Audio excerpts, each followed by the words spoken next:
Yo, what's up everybody? It's me, WD Michael, and in today's YouTube video, we're going to be talking about the brand new 7-star Tera Raid battle event happening in the Pokemon Scarlet and Violet video games and the new DLC, the Teal Mask. Now, this is going to be kind of a returning Pokemon as we are going to be battling Decidueye, but more importantly, it's going to be the HISUIan Decidueye variant in this one. Now, the last time we battled Decidueye, it was really difficult. Swords Dance Decidueye was an absolute monster to try to fight in these raids, and HISUIan Decidueye is really going to be no different. It definitely has some different moves, but I think the biggest reason why this Pokemon is going to be so difficult is strictly because of its hidden ability. Its hidden ability is Scrappy, which lets it use normal and fighting type moves on ghost type Pokemon, which means that there's going to be definitely an extra level of challenge in preparing for this raid battle event. So what I want to do in today's video is go over some potential raid counters for this particular raid so that you can be as prepared as possible once this raid drops here in just a few days. So let's hop into the video and check out these raid builds.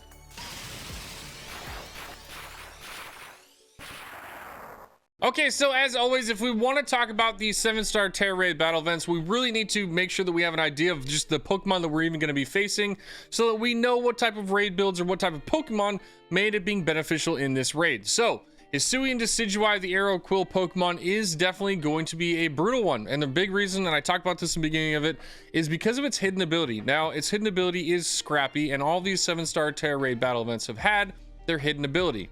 So, Scrappy lets this Pokemon basically hit any ghost type Pokemon with normal and fighting type moves, and that is really big for this one because normally you're like, okay, it's a fighting type Pokemon with fighting type moves, let me just go ahead and get a ghost type Pokemon and I won't even have to worry about it. Well, that's not the case for this raid because he will absolutely be able to crush any ghost type Pokemon with the moves that he has. So definitely something to think about, and the reason why I didn't build any ghost type Pokemon for this raid because that immunity isn't really there anymore. So definitely something to keep in mind. It has some pretty solid moves with it that it can definitely get in this raid to cause us some problems. One of the biggest ones that we saw in the previous Decidueye raid is Swords Dance. Good chance we're probably going to see Swords Dance on this one again. It made the last raid really difficult, and I would be surprised if they didn't add it into this one. Now, some other moves that this Pokemon may end up getting. One, Brick Break. So it could definitely potentially break down some of our and I actually have just realized that I messed up on the raid battle image, but it's supposed to be a fighting type Brick Break, not a psychic type. The other one is Triple Arrows. Triple Arrows is its signature move, which is definitely something they've kept really in line with a lot of these Tera Raid events. They're generally going to have their signature move. So we're going to see Triple Arrows, and it does a ton of damage and is definitely not one that you want to get caught off guard with. So yeah, Brave Bird is another option. It definitely does have access to flying type moves. So keep that in mind that some bug type Pokemon probably aren't going to be super beneficial in this raid. Some other access that it does get is Leaf Blade. It gets a ton of grass type coverage. And on top of it, when looking at this Pokemon's stats, its attack stat and special attack stat are not too far off from each other. So this is potentially going to be another one of those split attackers where we might have some special attacking moves as well as some physical attacking moves. And generally with this Pokemon, there weren't too many differences between its physical attacking moves and its special attacking moves as far as typings go. So we don't really have to worry too much on that one. One of the other big moves that it does have access to is it does get access to a rock type move in Rock Tomb. So some of these Pokemon that I thought about initially building with were like Charizard, may end up being a little bit of a problem, especially if you start having a Decidueye with Swords Dance and he starts throwing out Rock Tombs. It could be definitely a problem, especially for Pokemon like Charizard or other flying type Pokemon. So something to keep in mind. Obviously we talked about Swords Dance. I would be really surprised if this Pokemon didn't get Swords Dance. It made it really hard in the last ones. And then some other kind of off the wall moves, possibly Taunt if they really wanted to taunt us, and or Haze if they just wanted to completely level out the playing field at one point. Could be an interesting move for this raid. But yeah, I think this one is definitely going to be a little bit more difficult. And I think that there is one particular Pokemon typing that stands out in this raid, and it's going to be Poison typing. Now, the reason why Poison typing I think is going to be so beneficial, it resists the grass type moves this Pokemon gets. And on top of it, HISUIan Decidueye doesn't get anything that's super effective to Poison type Pokemon. It doesn't get any psychic type moves. It doesn't get any ground type moves. So for the most part, if you're poison typing, you're not going to be getting hit with any super effective moves unless they give this Pokemon a new move that it didn't have before, which they have 100% done when they gave Typhlosion like Earthquake. So maybe, I mean, there's always that possibility, but at least for the time being and what information we have available, poison typing seems to be our best option, as generally the majority of the Pokemon that I built. So let's hop into the first raid build with the first potential biggest Pokemon in this raid, and that I think is going to be Iron Moth. Okay, so with our first raid build, we do have Iron Moth, one of our Paradox Pokemon, who I believe on paper is one of the more suited Pokemon for this raid. It's got an amazing stat pool. It's got high special attack, and it also has the typing to really cover a lot of the damages coming out of this HISUIan Decidueye in both poison and fire. So yeah, definitely feels like it's in a really solid spot. One of the first things I want to talk about is its ability Quark Drive. Now Quark Drive will give you a boost to, hopefully if you're setting it up right, to your special attack if you follow the EV spread below. One thing to talk about though is obviously in these 7-star Tera Raid battle events, there's always a chance that you faint, and then you won't be able to utilize that booster energy anymore. So the reason why we're running electric terrain on this one is so that in case you faint and then you have to come back, you can pop electric terrain and then get that boost back up into your special attack. So some of the other things to talk about is obviously Acid Spray is one of just the most beneficial Pokemon moves, or like, and there's a couple of them that fall into this category. But with these Tera Raids, one thing that a lot of people don't know about is when the shield comes up for these bosses, you can't use things like Screech because it doesn't do any damage. It won't actually hit the Pokemon. So moves like Acid Spray, where they do a little bit of damage, then are 100% accurate, and also drop the special defense down by 2, are just amazing because there's never a point in the raid where you can't use them. And that can end up being a real issue with like moves like Screech. So Acid Spray, premium move. The other one that we need, or at least that I was thinking about running with this one, is Sludge Wave. Now Sludge Wave will be obviously a stab type move. It's going to be poisoned with your own typing, and it should do a ton of damage to the raid boss. One thing that you need to know though is that Sludge Wave will not damage your own teammates. In these Tera Raid battle events, moves like Earthquake, Sludge Wave won't actually damage your team and will only damage the raid boss. So generally you'd be like, nah, I don't want to use that. I'm not gonna knock out my whole raid, but you don't have to worry about it because it won't do any damage. One of the other moves that you can use is Fiery Dance. Now Fiery Dance will obviously do a big damage into the Decidueye. It's the same typing as your Iron Moth, as well as being super effective into the Grass Tera type Decidueye. Will give you that nice little damage, but the other bonus is that it has a 50% chance to boost your special attack by 1. So everything on the raid moveset will generally benefit you in this raid and should make this a pretty top tier damaging Pokemon. Some other items that you can use if you really want to, the Pixie, or not the Pixie Plate, but the Poison Plate, as well as Black Sludge if you need or want to have some recovery or just other damage specifically from a Pixie Plate where you don't have to worry about losing it if you faint. So yeah, I think this is going to be one of the, definitely, you're going to see a lot of these from people. It's pretty much like that first Pokemon I think a lot of people have thought about that would be good in this raid. So yeah, let's hop into another raid build, and I think this one's going to be a little bit off meta where people may not have thought about it. But let's talk about Arbok. Okay, so here we are with Arbok, one of the new Pokemon from the Teal Mask DLC, and one that I think could definitely be really usable in this raid. And the big reason is because Arbok doesn't have any weaknesses from the Decidueye. It's a pure poison typing, and Hisuian Decidueye having no damaging moves that could be super effective into Arbok. Great check right there. You don't have to worry about taking any super effective damage, and being a poison type, you know that you're going to have some super effective damage into the raid boss. So Arbok, sweet Pokemon. Knock a Shell Bell onto there, give it adamant nature, and it should be able to recover and be able to self-sustain itself for quite a while in this raid. One of the things that I think would be really cool with this Pokemon is if you use Coil. Coil will boost your attack, your defense, and your accuracy. So you match that with thing like Gunk Shot, which is a huge poison type damaging move with 130 base damage, as well as an 80% accuracy. But once you start coiling a couple times, that accuracy isn't as much of an issue anymore, and now you've got this just massive powerhouse of a Pokemon, which I think could do really, really well. Some other moves that you could use on this Pokemon: Screech will definitely help you drop the special or the defense of the Pokemon before we actually get into before that shield pops. Mud Slap could be decent if you want to drop the accuracy of the Pokemon. Some other moves that could be beneficial: Glare basically gives you a paralysis on the raid boss. Leech Life will be super effective and will give you also some recovery, And then Acid Spray, if you want to be more of a supporting Arbok, you could definitely support some special attacking Pokemon with Acid Spray. So yeah, definitely, I think Arbok would be really cool. I'm excited to try this one out. I really think it's going to be useful, and I'm banking on this one being good. So let's hop into the next raid build though. All right, so here we are with Dragonite, and I think Dragonite would pair really well with Arbok because Arbok gets Screech, and we have a physical attacker in Dragonite. They definitely could pair pretty well and do some decent damage into this as a duo support / attacker. Now, with Dragonite, it has the multi-scale ability. I don't think Inner Focus is going to work super well in this one, but I do think that multi-scale, being that you take less damage when you're full HP, would be really beneficial, especially if you're able to heal back up to full HP and reutilize that throughout the raid. Now with its actual nature, I would go Adamant. We are going an attack heavy one, and Shell Bell will probably be your most beneficial because anytime you can get a little recovery, it's going to be helpful, especially in these raid battle events. Another item you want, if you want Sharp Beak, it could definitely be usable. It'll help boost some of your flying type moves, so definitely another option if you want to go that route. As far as its EV spread, I would definitely do 252 HP, 176 attack, because we definitely want to be doing a ton of damage with this Dragonite. It's going to be a attacker build.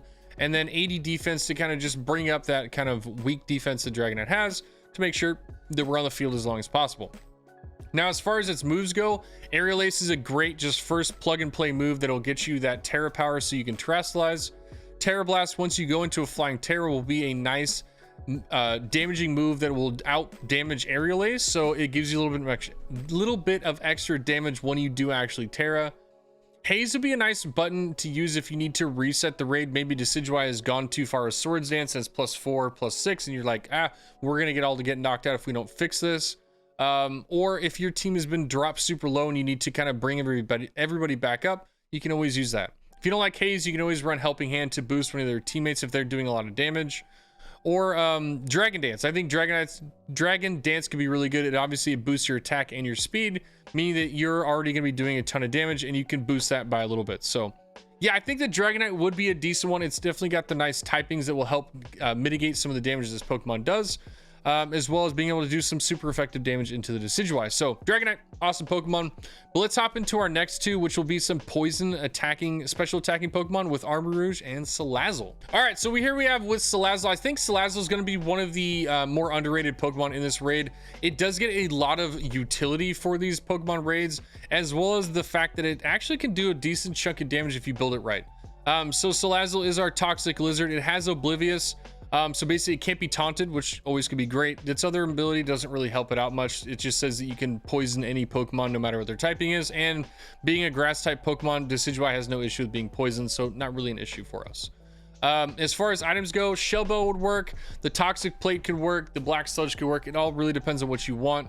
And then as far as its actual spread, there's a couple ways you go about this. I was thinking about this one building a little bit more on the defensive side, so going 136 defense, going with the bold nature so that we make sure that we're living through a lot of attacks that Decidueye is throwing out at us, and just dropping its special attack down to 120. And the reason why I did this was because we do have access to Nasty Plot, which will boost our special attack by 2, so we don't really need a 252 special attack when we can already boost it through Nasty Plot. I feel like it was just a little bit redundant, and having a little bit more damage mitigation and actual survivability could be a little bit more useful. Acid Spray, we've talked about it. It's probably one of the best moves in the game, especially if you're a special attacking Pokemon. Dropping that special defense down by 2 is insane. Now, with this one, you have some options as far as what you want to do, but I think that Sludge Bomb and Venoshock are going to be some really good options for you. Sludge Bomb being just that regular damaging move that you're going to want, that's going to pump out the most damage. But if you end up getting the chance to poison this Pokemon, like say you want to run Toxic, Venoshock could be really beneficial just due to the fact that it is going to do double the damage from 65 to 130 just if the Pokemon is poisoned. So it could really be beneficial, but you have to make sure you set it up and actually poison the Pokemon before doing that. Sludge Bomb has a 30% chance to poison, so throughout these raids, as they're generally longer, I figured that there's a good chance I'll probably poison it anyway, and I wasn't super worried about trying to run Toxic. But if you want to run Toxic, I don't think it's going to be an issue and could definitely be pretty beneficial. So some other moves that you can run are going to be Taunt. Taunt would be great, especially if the Decidueye is going to be doing some crazy things like Swords Dance. You could stop that. And if you want to go more of a supporter build on the Salazzle, Helping Hand could be another option as well. So yeah, I think this Salazzle is going to be really cool. I definitely think that this one has everything you need for a raid build. It has the typing that you need to mitigate as much damage as possible. So yeah, Salazzle, an awesome option. But the last one that we're going to be going over is going to be Armarouge. So let's hop into that one now. All right, so here we are with our final raid build. Now, Armarouge is going to be another one of those really heavy special attacking Pokemon that's going to just be trying to pump out a ton of damage into this raid and would match really well with a Pokemon like Salazzle. So with Armarouge, it's got some other abilities that could definitely help this one out. Flash Fire, I don't think is going to be super helpful. I don't think really any of Armarouge's abilities are going to be super helpful in this one. So definitely not anything to really super worry about. The modest nature is definitely something I would suggest. And on this one, instead of like the Salazzle, I think going a little bit more heavy on the special attack rather than the defense is what you're going to want, because this is going to be your main damaging Pokemon. This is going to be the one dishing out of that damage so you can actually get the raid completed. As a Fire Tera, you're going to be able to utilize moves like Flamethrower and Armor Cannon. Now, what I would suggest is that you wouldn't use Armor Cannon unless you are at a point where you really need to get out a ton of damage. Maybe you're running out of time. It's at the lower end of the raid and you really just need to get that extra little boost of damage to get it knocked out. The reason being is that Armor Cannon will drop your defense and special defense by 1 stage. So if you're using it early on in the match or in the battle, you might get knocked out a few more times you want to, causing you to fail. So I would definitely be cautious that when I would use Flamethrower more in the beginning and then Armor Cannon when you really need it. Now, the other moves that it gets that are really awesome are Clear Smog. Clear Smog is fantastic. It's unlike Haze, where it ends up changing everybody's stats. It only affects the Pokemon that you're hitting, and seeing as it does damage, you will still be able to do it even through the shield. So I think Clear Smog, Armarouge is going to be another one of those top 3 Pokemon where you kind of really should be bringing it. The other one is Acid Spray. Obviously, there's going to be a lot of support Pokemon with Acid Spray. And if they don't have it, you can always run it. Or if you find that you don't need Acid Spray because you've got a bunch of support Pokemon running, you can definitely run something different like Calm Mind to boost your special attack and your special defense, or Taunt or Helping Hand. So you definitely have some options as far as how you want to build this. And a lot of it ends up really coming down to your own raid group. You really got to feel out what you have in your raid group. You know, do you have 4 support Pokemon? Do you have, 4 attacking Pokemon? And how are you going to really make sure that you beneficialize and maximize the effort that your team is going into? So yeah, these will all definitely be something that, you can work on and change and fit to your own play style. And that's the reason why I love including all the other moves as well, just so that like, okay, well, that main raid build doesn't really work for my main group, but I can also run this to kind of help out the group and change it up a little bit. So yeah, really excited about this one. The HISUIan Decidue should be a lot of fun. Scrappy and Triple Arrow is going to be definitely a move that I think is going to do a ton of damage and will probably be another really awesome, challenging adventure in the Kitakami and Paldea region again. So, thank you all so much for coming out to my YouTube video where we talk about the brand new 7-star Tera Raid battle event happening in the Pokemon Scarlet and Violet video games and the Teal Mask DLC featuring HISUIan Decidue. And I'm really excited about this one. The last Decidueye raid was really, really hard with the abilities and the moves that it did end up getting. And as we saw with the Mewtwo raids, the challenging raids are just that much more interesting and fun. Because they're not just an easy cakewalk. So I'm really excited about this one because I think HISUIan Decidue will probably be a little bit more difficult than the previous predecessor in Decidueye. So yeah, I'm really excited. And with all the extra added Pokemon in the Teal Mask DLC in the Kitakami region, there are a lot of new Pokemon that we have to work with in these Tera Raid battle events. So if there is a Pokemon that I missed that you think may be a really good counter to this Pokemon, let me know down in the comments. I would absolutely love to hear your suggestions or what Pokemon you think might be good in this raid. And if you need some help with this Tera Raid battle event, I'll be live on my Twitch channel at twitch.tv/wdmichael when the raid event is actually live. And I'm generally live Wednesday through Saturday after 9 p.m. CST. And I would absolutely love to hang out with you and help you out with this raid battle event and see some of the builds that you end up creating. And again, thank you all so much for the support on the YouTube channel recently. It's been an absolute blast, and we've blown past some of my goals that I've had in these last couple months to the point where we're actually almost on the verge of hitting YouTube partner. And again, that's all from your support, so I cannot thank you enough. But again, thank you all so much, trainers. I hope you have a fantastic day out in Paldea and exploring the Kitakami region. I will catch you on the next one. Peace.